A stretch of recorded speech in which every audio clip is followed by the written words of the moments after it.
Around IT in 256 seconds by Tomasz Nurkiewicz. Episode 74. SOAP. SOAP, formerly known as Simple Object Access Protocol, is a messaging standard. SOAP is very broad and general. The underlying protocol is typically HTTP, but there's nothing against using message brokers or even good old SMTP.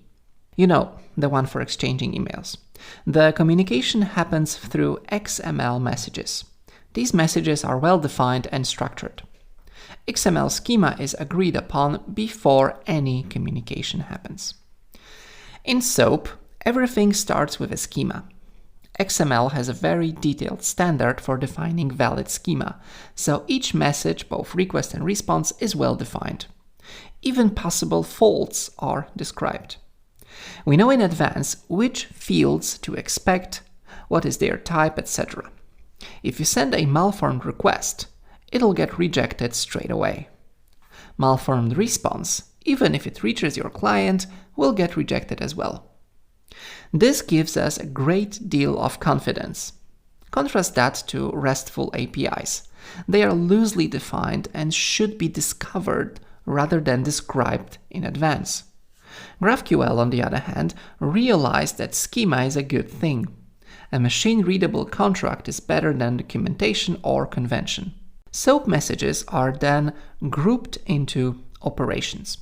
This happens in yet another XML file called WSDL. The last version of this standard is 15 years old. It's either perfect or abandoned. Anyway, with WSDL, you define an operation like getAccountBalance. The operation has input, request, and output, response. Both are XML documents. Now, here's the bizarre part. SOAP is typically tunneled through HTTP. However, it only uses HTTP POST requests and a single endpoint for all operations. So even getAccountBalance, clearly idempotent and read-only operation, uses POST. Compare that to RESTful APIs. At its core, REST embraces all HTTP verbs and URLs. So HTTP get/balance endpoint, for example. GraphQL, on the other hand, works exactly like SOAP.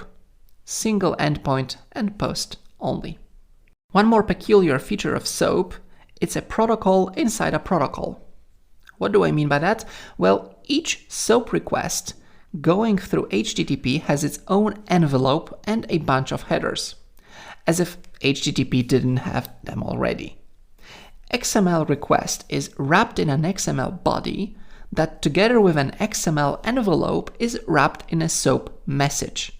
And all of this is in HTTP body.